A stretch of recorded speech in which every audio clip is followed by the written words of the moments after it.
Hello दोस्तों, कैसे हैं आप सब लोग। एक बार फिर से वेलकम है आपका मेरे YouTube channel study with Yogesh में। ठीक है, हमने कल लास्ट सेशन में उत्तराखंड देखा था और चंद्रवंशों को हम कंप्लीट कर चुके हैं। अब आप क्या करेंगे, जितना भी मैंने उत्तराखंड पढ़ा रखा है उसको फिलहाल आप रिवाइज करेंगे। 2-3 टॉपिक उत्तराखंड के नहीं आएंगे, उसके बाद फिर से उत्तराखंड की सीरीज आएगी। तब तक आप उसको अपने स्तर पर भी किताबों से और मेरे जो आपने वीडियोज़ देखे दोनों स्तर से उसको अच्छे से क्या करेंगे, तैयार करेंगे। ठीक है, आज पॉलिटी का सेशन में लेके आया हूँ और पॉलिटी के सेशन में हम जो पढ़ेंगे आज क्या पढ़ेंगे, संविधान की प्रस्तावना। ठीक है, हमेशा से बहुत ज़्यादा इंपॉर्टेंट रहा है ये टॉपिक और आप लोगों को इसमें क्वेश्चन बहुत बार गलत कर आता है। ठीक है, आपको ये समझ नहीं आ पाता कि इससे क्वेश्चन कैसे पूछेगा। ठीक, और इसको आप हल्के में मत लेना। ठीक, बहुत इंपॉर्टेंट है। एक बार अगर आप इस वीडियो को देख लेंगे उसके बाद प्रस्तावना से आप किसी भी केस में क्वेश्चन गलत नहीं करके आएंगे, भले आप समूह गौ का पेपर दें या संघ लोक सेवा आयोग के स्तर पर यूपीएससी का कोई भी पेपर दें। ठीक है, प्रस्तावना को इंग्लिश में क्या बोलते हैं, प्रीएम्बल। क्या बोलते हैं, प्रीएम्बल। ठीक है, अब देखिए हम लोग क्या कर रहे हैं, हम लोग जो चल रहे हैं, आप लोग कंफ्यूज मत होना कि हम रैंडम क्लास तो नहीं उठा रहे हैं या कभी इधर से कभी उधर से, ऐसा नहीं है। आप मेरी वीडियोस की प्लेलिस्ट में जाकर देखना और प्लेलिस्ट में आपको क्या मिलेगा वहाँ। एक तो हम लोग क्या चल रहे हैं, मॉडर्न हिस्ट्री। ठीक है, वहाँ आधुनिक भारत चल रहे हैं, उसकी क्लास आएंगी।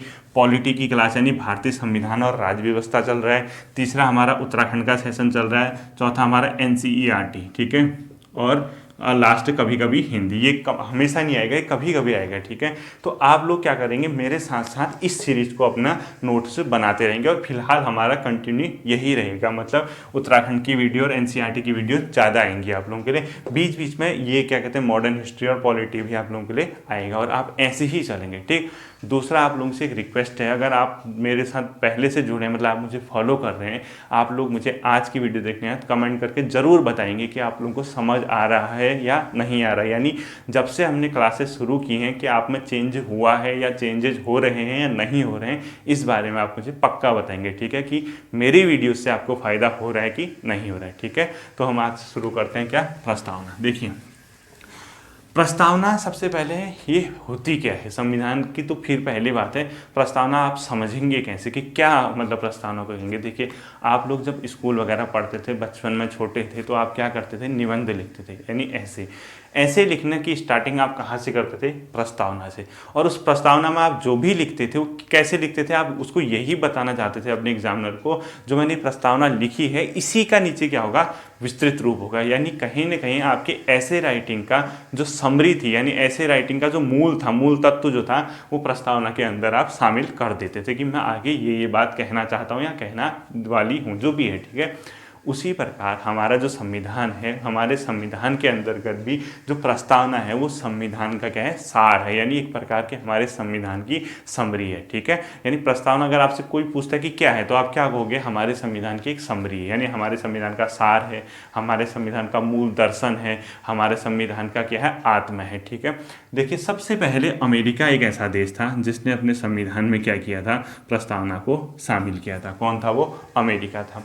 अब इस जो प्रस्तावना है, इस प्रस्तावना को क्या क्या कह सकते हैं, एक तो इसको कहते हैं संविधान का परिचय पत्र। क्या कहते हैं, परिचय पत्र। ठीक है, इंट्रो, परिचय पत्र। हमारे संविधान का परिचय पत्र अगर आपसे पूछता क्या है, तो वो क्या है, हमारे संविधान की प्रस्तावना है।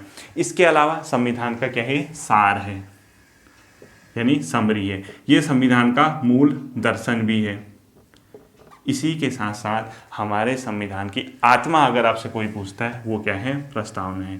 यानी हमारे संविधान की आत्मा किसे कहा जाता है, तो प्रस्तावना। बहुत जगह आपको प्रस्तावना को उद्देशिका लिखा भी मिलेगा। क्या मिलेगा, उद्देशिका। ठीक है, उद्देशिका।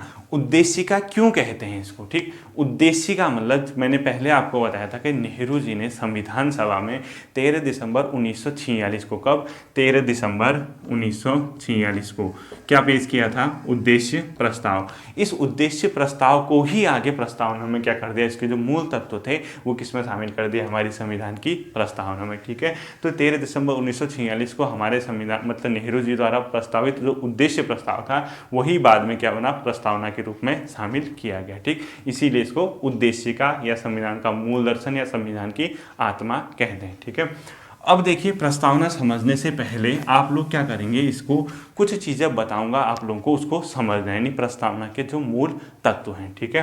यानी प्रस्तावना के तत्वों को अगर आप समझ जाएंगे, आपसे कभी क्वेश्चन यहाँ से गलत नहीं होगा। उसमें जो जो शब्द लिखे गए हैं मैं आपको बताऊंगा। देखिए, पहले एक बार आप सुन लीजिए मैं क्या कह रहा हूँ, ठीक। प्रस्तावना आपकी जो एनसीईआरटी की किताबें हैं, स्टार्टिंग में आप देखना या कहीं उसमें मूल कर्तव्य दिए होंगे या संविधान की प्रस्तावना लिखी होगी, एक बार उसको पढ़ लेना, या आप नेट में जाके संविधान की प्रस्तावना भी पढ़ सकते हैं, ठीक है। क्या लिखा है उसमें, देखो लिखा क्या होगा, हम भारत के लोग, यानी we the people of India, यानी भारत के लोग क्या हैं, स्रोत हैं, किसके स्रोत हैं, संविधान की शक्ति के, ठीक है। हम भारत के लोग भारत को एक संपूर्ण प्रभुत्व संपन्न, भारत के लोग, हम भारत के लोग भारत को एक संपूर्ण प्रभुत्व संपन्न समाजवादी पंथनिरपेक्ष या लोकतंत्रात्मक गणराज्य बनाने के लिए, ठीक है, इतने शब्द, तथा इसके समस्त नागरिकों को सामाजिक आर्थिक राजनीतिक न्याय, यानी 3 प्रकार के न्याय, सामाजिक आर्थिक राजनीतिक न्याय, स्वतंत्रता, स्वतंत्रताएं कौन कौन सी होंगी, विचार, अभिव्यक्ति, धर्म, विश्वास और उपासना की स्वतंत्रता के साथ साथ समानता, समानता कौन सी समानता, आप प्रतिष्ठा और अवसर की समानता, ठीक है, दिलाने के लिए, तथा इसके समस्त नागरिकों को जो व्यक्ति की गरिमा है तथा राष्ट्र की एकता और अखंडता है, ठीक है, इसको सुनिश्चित करने के लिए और इनमें बंधुत्वता की भावना बढ़ाने के लिए, यानी भाईचारे की भावना बढ़ाने के लिए अपनी इस संविधान सभा में, जो इसकी डेट लिखी होगी 26 नवंबर 1949 को, इस संविधान को आत्मार्पित या अधिनियमित करते हैं या अंगीकृत करते हैं, इस टाइप से कुछ लिखा होगा उसमें, किसमें, आपकी संविधान की प्रस्तावना में इसी टाइप के क्या हैं, वर्ड हैं। अब आप लोगों से पेपर में क्या क्वेश्चन पूछता है, कैसे पूछता है, वो मैं आपको समझाऊंगा, पूरी वीडियो देखना। यहाँ से मैं नहीं चाहता हूँ कि आपका क्वेश्चन कभी गलत हो, और हमेशा मान के चलिए कि संविधान जब आपसे क्वेश्चन पूछेगा, प्रस्तावना से क्वेश्चन होगा ही होगा, ठीक है। यानी तत्व क्या क्या है, देखो सबसे पहले एक तो स्रोत है, यानी उसका स्रोत क्या होगा, मैंने स्टार्टिंग में क्या कहा, आप भी पढ़ना है इसको। स्रोत का मतलब हम भारत के लोग, जब पहली लाइन लिखी है we the people of India, यानी हम भारत के लोग, ठीक है।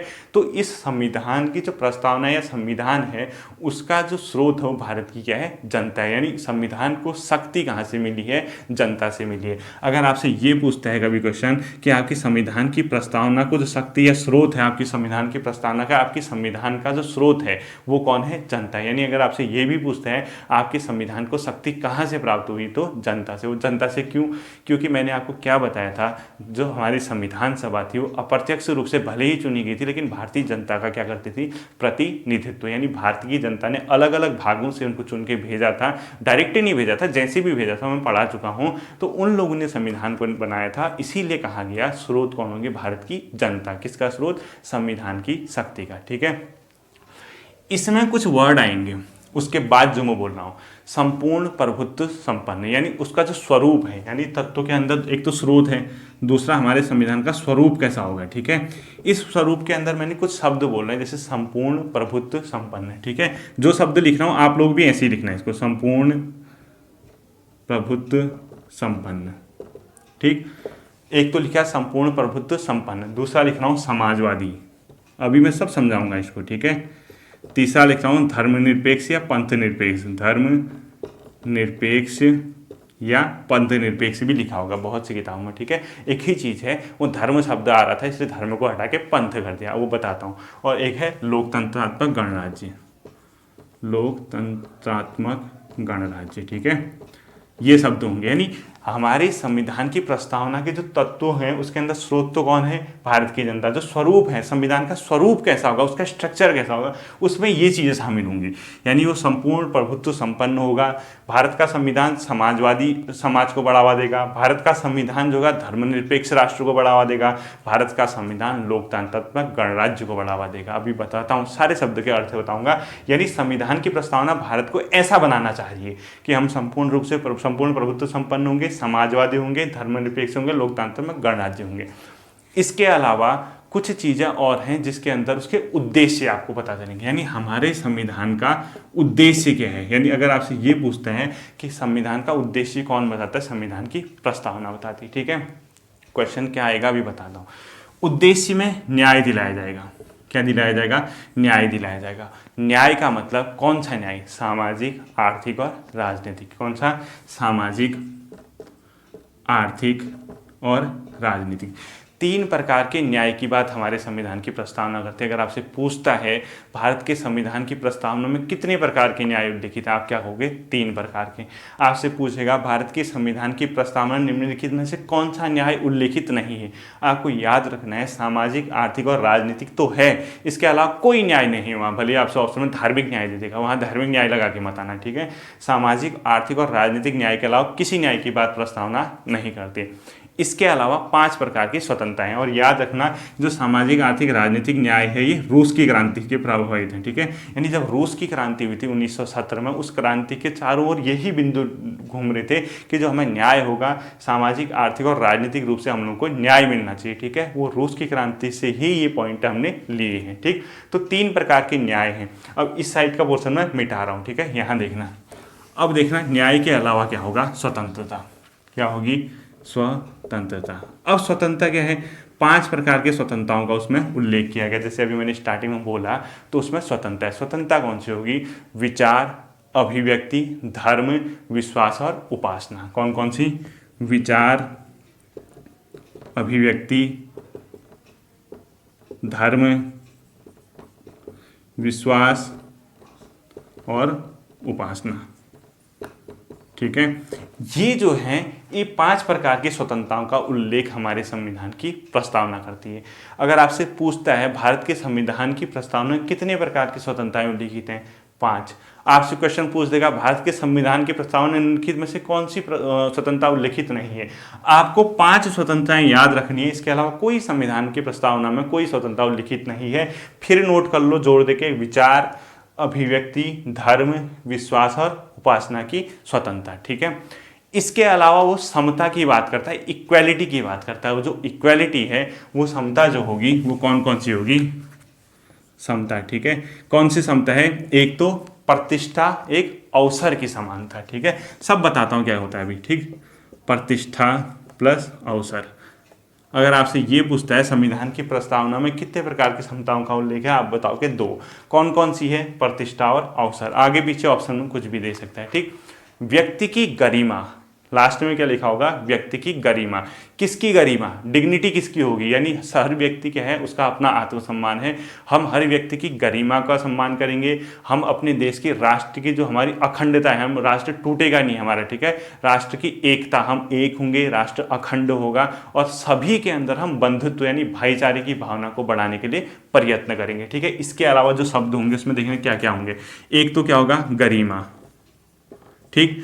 गरिमा के अलावा क्या होगा उसमें जो शब्द होगा? राष्ट्र की एकता व अखंडता। सब समझाऊंगा, ठीक। आपने इन शब्दों को ऐसे ही लिखना है, एकता और अखंडता। इसके अलावा लास्ट में क्या है? बंधुत्व यानी भाईचारा। क्या होगा? बंधुत्व। और उसके बाद जब सब ये चीजें होंगे, वो ये कह रहे हैं जब प्रस्तावना लिखे हैं, आज दिनांक इतने इतने को हम इस संविधान सभा में इस प्रस्तावना को क्या करते हैं? अंगीकृत करते हैं यानी अडॉप्ट करते हैं, उसको हम एक्ट बनाते हैं, अधिनियमित करते हैं। उसकी डेट भी पूछता है और वो है 26 नवंबर 1949, ठीक है। अब देखिए ये तो आपका इतनी चीजें आपकी संविधान की प्रस्तावना में होंगी, आप पढ़ना एक बार प्रस्तावना खुद देखना। आपसे पूछेगा क्या क्वेश्चन, देख संविधान की प्रस्तावना में किस तिथि का उल्लेख किया गया है? ऑप्शन देगा 26 जनवरी 1950, 24 जनवरी 1950, 23 दिसंबर 1900 इतना। तो आपको याद रखना है हमारे संविधान की प्रस्तावना में 26 नवंबर 1949 की डेट उल्लेखित है। आपसे ये पूछता है प्रस्तावना को के अंदर हमारे संविधान के को जो मतलब उसके जो बिंदु हैं कब आत्मार्पित या कब उसको अधिनियमित यानी एक्ट के रूप में स्वीकार किया, तो 26 नवंबर 1949। न्याय कितने प्रकार का पूछेगा? 3 प्रकार के। कौन से? सामाजिक, आर्थिक, राजनीतिक, ठीक है। इसके अलावा कोई न्याय नहीं। कहाँ से लिए गए ये पॉइंट? आप कहोगे रूस की क्रांति से, ठीक है। स्वतंत्रताएं कितने प्रकार की हैं पूछेगा? 5 प्रकार की। कौन कौन से? विचार, अभिव्यक्ति, धर्म, विश्वास और उपासना, ठीक है। और समता कितनी है? 2 प्रकार की, प्रतिष्ठा और अवसर की समता, गरिमा, इसके अलावा वर्ड होगा उसमें एकता और अखंडता, यानी हम एक हैं, हमारा राष्ट्र टूटेगा नहीं, हम अपने राष्ट्र को टूटने नहीं देंगे और बंधुत्व की भावना को हम बढ़ाएंगे। लास्ट में ये डेट उल्लेखित होगी 26 नवंबर 1949 की, ठीक है। ये तो आपका एक संविधान की प्रस्तावना का बेसिक इंट्रोडक्शन जो उसने लिखा है वो है। अब देखिए मैं आपको क्या क्या पढ़ाने वाला हूँ, ठीक है। अब देखना आप लोगों के क्वेश्चन क्या आएंगे। देखिए सबसे पहली चीज जो उसने लिखी है, हम भारत के लोग भारत को एक संपूर्ण प्रभुत्व संपन्न, यानी क्या है, संपूर्ण प्रभुत्व संपन्न, ठीक है, पहला शब्द है। इससे ही क्वेश्चन आ जाता है आपका। इसका अर्थ क्या हुआ? इसका ये अर्थ हुआ, हमारे जो इंटरनल मैटर है हमारे देश के अंदर, चाहे हम धार्मिक मामले हो, राजनीतिक मामले हो, आर्थिक मामले हो, या हमारे विदेशी मामले हो, चाहे हम किसको अपना दोस्त बनाएं, किसको हम मित्र बनाएं, किससे हमारी संधि होगी, इस मामले में हम खुद स्वतंत्र हैं। यानी हमारा देश इन निर्णयों को खुद लेगा, किसी बाहरी शक्ति के अंदर हम इन निर्णयों को नहीं लेंगे, ठीक है। अगर आपसे पूछता है संपूर्ण प्रभुत्व संपन्न का निम्नलिखित में से क्या अर्थ है, आप क्या कहोगे? देश के आंतरिक और बाह्य मामले में हम स्वतंत्र हैं, हम किसी राष्ट्र के अधीन नहीं है, ठीक है। हमारे निर्णय क्या होंगे? स्वतंत्र होंगे। यानी आंतरिक जो क्वेश्चन आते हैं आपके, ठीक है, बाह्य स्वतंत्र, यानी दोनों मामलों में हम क्या है? स्वतंत्र निर्णय लेने के लिए। हम बाहरी मामले में भी खुद निर्णय लेंगे, हम आंतरिक मामले में भी क्या करेंगे? खुद निर्णय लेंगे। पहला शब्द। दूसरा शब्द उसने लिखा है समाजवादी, ठीक है। इन शब्दों को समझना, समाजवादी, ये जो शब्द है, जब संविधान की प्रस्तावना लागू हुई थी या संविधान लागू हुआ था, ये शब्द वहाँ नहीं था। ये शब्द जोड़ा गया है 42वें संविधान संशोधन 1976 के तहत, ठीक है। हमेशा याद रखना, 22nd कॉन्स्टिट्यूशनल अमेंडमेंट 1976, यानी 42वां संविधान संशोधन 1976 के तहत एक शब्द जोड़ा गया था, उसका नाम है समाजवादी।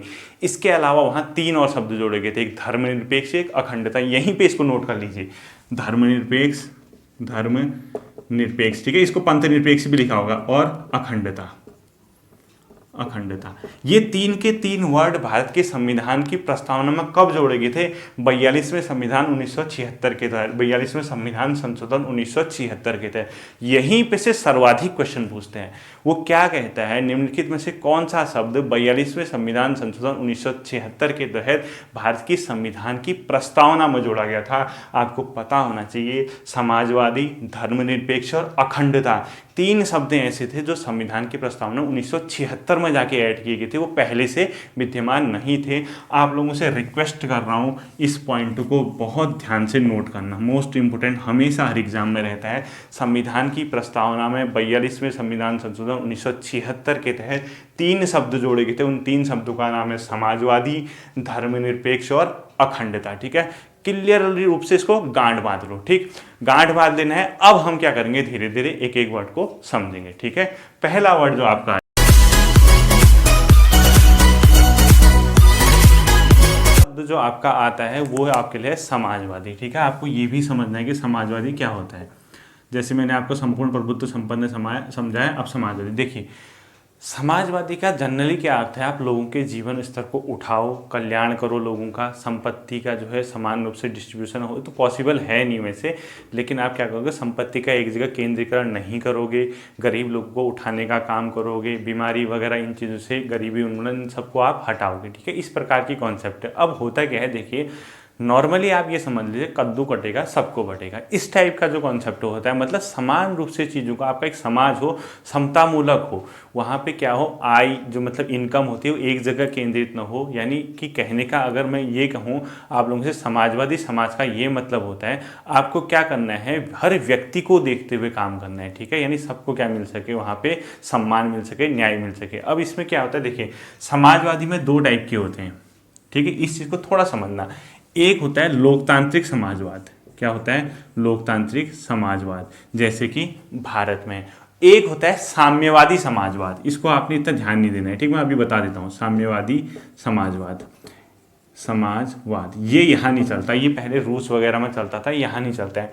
इसमें क्या होता है साम्यवादी समाज में, जैसे जो प्राइवेट प्रॉपर्टीज होती है, निजी संपत्ति, उसका उन्मूलन किया जाता है, उसको रखने नहीं दिया जाता किसी के पास। जैसे इंडिया में तो ऐसा है नहीं, यहाँ आप एक गवर्नमेंट का जो मतलब वो है टैक्स वगैरह देके आप तो प्रॉपर्टी गेन कर ही सकते हो, लेकिन जो इस टाइप का जो मॉडल होता है साम्यवादी समाज, इसमें निजी संपत्ति को वर्जित माना गया है। इसका क्यों ऐसा माना गया है, ऐसा इसलिए माना जाता है क्योंकि अगर कुछ ही लोगों के पास अगर सारी संपत्ति आ जाएगी, अब सारे संसाधन आ जाएंगे, तो गरीबों को कौन देखेगा, ठीक है।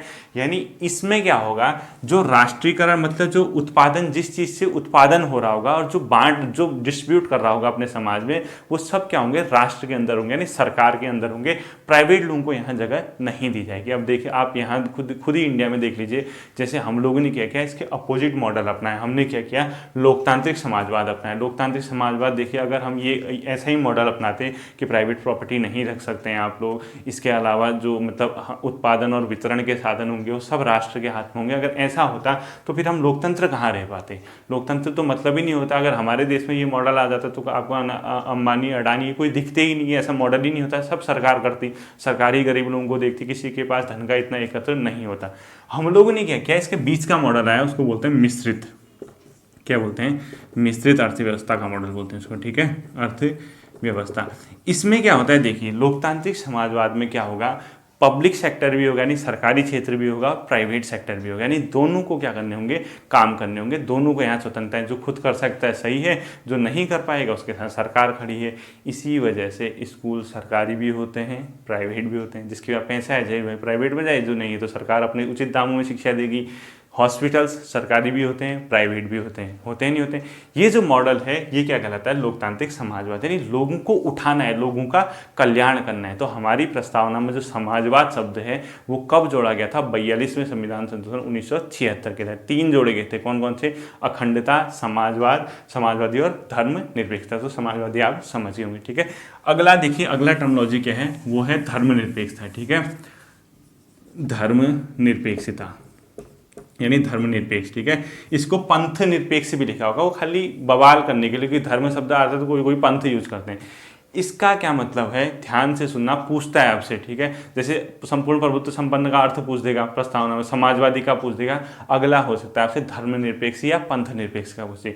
इसका ये मतलब होता है राज्य का अपना कोई धर्म नहीं होगा, यानी राज्य का मतलब भारत सरकार, राज्य सरकार या कोई भी गवर्नमेंट की जो बॉडी है उसका अपना धर्म नहीं होगा। उसके लिए सभी धर्म क्या हैं, समान हैं। वो किसी एक ही धर्म को बढ़ावा नहीं देगा, ठीक है।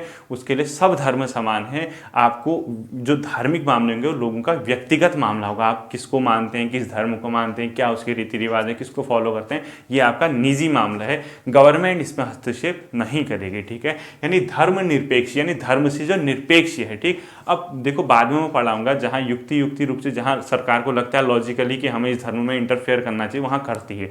3 तलाक का इश्यू आपने देख लिया होगा, यानी किसी धर्म में बुराइयों को मिटाने के लिए, विज्ञान को आगे लाने के लिए सरकार इंटरफेयर कर सकती है। जनरली करती नहीं है, लेकिन जहाँ क्या होगा, किसी धर्म में कोई चीज़ बुराई के मतलब आज के समाज के हिसाब से बुरी चीज़ होगी तो वहाँ सरकार इंटरफेयर करेगी, ठीक। तो धर्मनिरपेक्ष का मतलब क्या है, राज्य का धर्म से कोई लेना देना नहीं, धर्म व्यक्ति का निजी मामला। ये भी पूछता है संविधान की प्रस्तावना में, धर्मनिरपेक्षता का आप क्या अर्थ लगाएंगे, यानी क्या अर्थ है, ठीक है। आप समझ जाएंगे, सरकार का कोई धर्म नहीं होगा, यानी धर्म और राजनीति अलग अलग होंगी। धर्म व्यक्ति का निजी मामला होगा, सरकार इसमें इंटरफेयर नहीं करेगी, ठीक है। ये शब्द भी कब जोड़ा गया था, 42वें संविधान संशोधन 1976 के तहत, ठीक है। धर्मनिरपेक्षता समझा दिया, समाजवादी समझ दिया। इसके बाद आपका आता है लोकतंत्रात्मक गणराज्य, यानी लोकतंत्र क्या होगा, ठीक है। ये क्या होता है, लोकतंत्रात्मक, ठीक है, यानी लोकतंत्र जो भी कहते हैं आप। ये क्या होता है, जनता के हाथ में समस्त शक्ति होगी, ठीक है। यानी जनता क्या होगा, जनता के पास शक्तियां दी गई होंगी, जनता को क्या है, सरकारें चुनने का अधिकार है। इस टाइप का जो मॉडल है जहां जनता ये सब काम करती है उसको बोलते हैं लोकतंत्रात्मक, ठीक है। ये 2 प्रकार के होते हैं, कितने, 2। एक को बोलते हैं प्रत्यक्ष, अभी बताता हूँ, ठीक है। एक को बोलते हैं अप्रत्यक्ष, और इंडिया में कौन सा है, अप्रत्यक्ष लोकतंत्र है, ठीक है। आपसे पूछता है भारत ने कौन सा लोकतंत्र का मॉडल अपना है, अप्रत्यक्ष। प्रत्यक्ष है जैसे स्विट्जरलैंड, SWTZ लिख देता हूँ, ठीक है। प्रत्यक्ष लोकतंत्र में क्या होता है, जनता बहुत चीज़ें अपने आप कर देती है। जैसे कोई नई पहल करनी हो, इनिशिएटिव लेना हो, या इसके अलावा आपने किसी को चुन रखा है, उसने सही काम नहीं किया, आप उसको वापस बुला के दूसरे को भेज सकते हो। या बहुत से मामलों में जनमत संग्रह करवा लो, यानी कोई मैटर उठ रहा है, लोगों से पूछ लेते हैं कि क्या हो, जो ज़्यादा लोग जिस पक्ष में होंगे हम वो काम करेंगे। वो कहाँ पॉसिबल है, प्रत्यक्ष लोकतंत्र में ये चीज़ें देखने को मिलेंगी, जैसे स्विट्जरलैंड। अब भारत में एक छोटा सा निर्णय लेना है 140 करोड़ लोगों से हर मुद्दे में पूछोगे, पॉसिबल नहीं है। इसीलिए हमने क्या किया, अप्रत्यक्ष लोकतंत्र अपनाया। इसमें क्या होता है, हम लोग अपने प्रतिनिधियों को चुनते हैं। आप खुद भी वोट देते होंगे और आपके प्रतिनिधि संसद या राज्य विधानसभाओं में जाके कानून निर्माण में भाग लेते हैं, ठीक है। यानी विधायिका के वो सदस्य होते हैं, वही बाद में मंत्री वगैरह चुने जाते हैं, उन्हीं के द्वारा शासन चलाया जाता है, आपके द्वारा नहीं चलाया जाएगा, ठीक है। यहाँ ऐसा नहीं कि आप किसी को बुला लो वापस, ये सब चीज़ें नहीं होती। यानी हमने कौन सा लोकतंत्र अपनाया, अप्रत्यक्ष, ठीक। अगला शब्द है गणतंत्रतात्मक, ठीक है, गणतंत्र। इसका क्या मतलब होता है, इसका ये मतलब होता है जो राज्य का प्रमुख होता है। ये भी बहुत बार पूछता है गणतंत्र का क्या अर्थ होता है। राज्य का जो प्रमुख होगा यानी राष्ट्र का जो अध्यक्ष होता है, जैसे भारत में राष्ट्रपति है, वो क्या होगा, निर्वाचित होगा, ना कि वंशानुगत, ठीक है। यानी राष्ट्र प्रमुख का निर्वाचित होना क्या है, गणतंत्रात्मक देश की पहचान है। भारत में आपने देखा होगा राष्ट्रपति का बेटा राष्ट्रपति नहीं बनेगा, यानी ये राष्ट्रपति हैं फिर दूसरे राष्ट्रपति आएंगे। भले ही आप डायरेक्ट वोट नहीं देते हो, आपके चुने हुए सदस्य वोट देते हैं, लेकिन राष्ट्रपति का पद कोई वंशानुगत नहीं है, ठीक है। इसीलिए हम क्या है, गणतंत्र। गणतंत्र का अर्थ है राष्ट्राध्यक्ष आप चुन के भेजेंगे, ठीक है।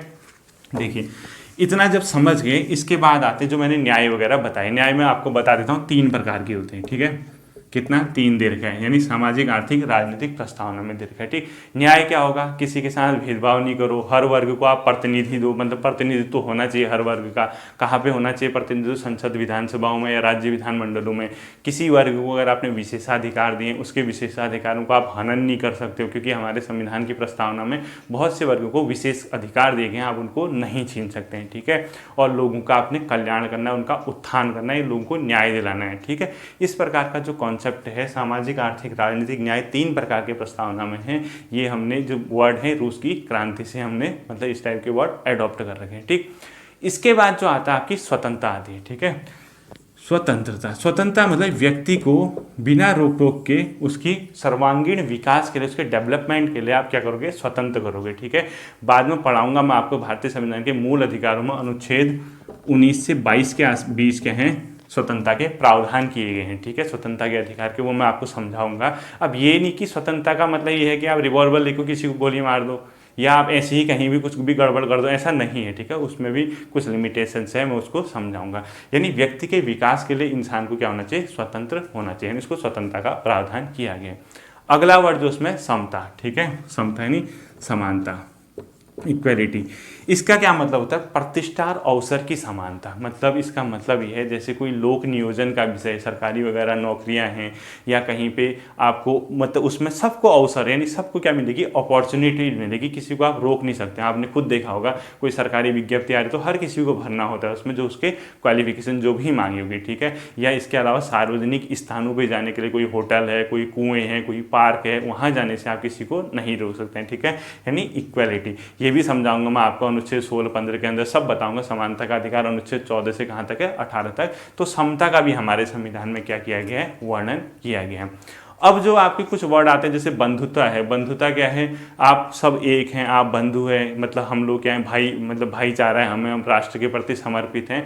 बंधुता की भावना भी इसमें है। और लास्ट वर्ड जो इसमें दे रखा है वो है राष्ट्र की एकता और अखंडता। इसके लिए क्या क्या प्रावधान किए मैं आपको समझाऊंगा। जैसे आपका मूल कर्तव्य वाला सेक्शन है अनुच्छेद 51 का ए, मूल कर्तव्य क्या है 51 के क में, वहाँ जो प्रावधान दिए गए मैं आपको पढ़ाऊंगा बाद में, उसमें आपको खुद लगने लगेगा कि हम राष्ट्र की एकता और अखंडता को सुनिश्चित करने के लिए ये पॉइंट दे रखे हैं, यानी हम एक है वाली बात है, ठीक है। ये तो आपकी क्या थी, संविधान की प्रस्तावना का एक बेसिक इंट्रोडक्शन जो आपके एग्जाम में आता है। अब देखिए क्या इसमें संशोधन हो सकता है या नहीं हो सकता है। देखिए मेन क्वेश्चन है, इसमें संशोधन हो सकता है, हुआ भी है। एकमात्र बार संविधान की प्रस्तावना में संशोधन हुआ है। अगर आपसे ये पूछता है संविधान की प्रस्तावना में कितने बार संशोधन हुआ है, आप बताओ कि एक। कब हुआ, 42वें संविधान संशोधन 1976 के तहत, ठीक है। कब हुआ संविधान में संशोधन, 42वें संविधान संशोधन 1976 के तहत। कितनी बार हुआ, एक बार। क्या शब्द जोड़े गए थे, मैंने बता दिया आपको, समाजवादी, धर्मनिरपेक्ष या पंथ निरपेक्ष और अखंडता, ठीक। ये जो संशोधन है ये न्यायालय में भी आया, न्यायालय के सामने भी आया। न्यायालय ने इसमें केशवानंद भारती मामले में ये निर्णय दिया। केशवानंद भारती आज तक की सबसे बड़ी बेंच है, याद रखना, ठीक है। न्यायपालिका की 13 सदस्य बैठे थे उस मामले की सुनवाई करने के लिए। सबसे बड़ी बेंच जो किसी मामले में न्यायाधीशों की बैठी वो थी केशवानंद भारती बनाम केरल राज्य। उस केशवानंद भारती बनाम केरल राज्य जो कि 1973 का मामला था, ठीक है, अप्रैल 1973 में, उसमें न्यायालय ने निर्णय दिया कि संविधान की प्रस्तावना में क्या हो सकता है, संशोधन हो सकता है, ठीक है, लेकिन वो संशोधन संविधान के मूल ढांचे को परिवर्तित नहीं कर सकता। यानी प्रस्तावना को आप और बेटर बना सकते हो। ये नहीं कि उसमें न्याय शब्द हटा दो या उसमें से लोकतंत्र शब्द हटा दो, आप ऐसा नहीं कर सकते। आप उसमें उसको और बेटर करोगे, यानी संविधान के मूल ढांचे को परिवर्तित नहीं करोगे। मूल ढांचा क्या होता है मैंने आपको पहले पढ़ा रखा है, ठीक है। तो संशोधन हो सकता है। ये सब चीज़ें, इसके अलावा बाकी आपका ये आप एक बार पढ़ना है इसको, संविधान की प्रस्तावना, और उसके एमसीक्यूज करना है, ठीक है। आपको यहाँ पे से क्वेश्चन क्या क्या आ सकता है, स्वतंत्रता कौन कौन सी है, आपको 5 पॉइंट याद रखते हैं। न्याय कौन से हैं, 5 पॉइंट, 3 पॉइंट। समता कौन सी है, 2 प्रकार की। डेट कौन सी उसमें उल्लेखित है, 26 नवंबर 1949, ठीक है। बंधुत्व शब्द है नहीं है। एकता और अखंडता, अखंडता भी उसी में जोड़ा गया था, ठीक है। 42वें संविधान संशोधन 1976, 3 वर्ड, समाजवादी, पंथनिरपेक्ष और अखंडता। ये सब चीज़ें करना, एमसीक्यूज करना, आप गारंटी मान के चले, आप कहीं नहीं अटकोगे। और इनके अर्थ भी पूछता हो, ठीक है, इसका अर्थ क्या है, अर्थ इसका अर्थ क्या है, वो मैंने आपको बता दिया। उम्मीद करता हूँ आज का सेशन आपको समझ आया होगा। फिर मिलते हैं अगले वीडियो में। Thank you.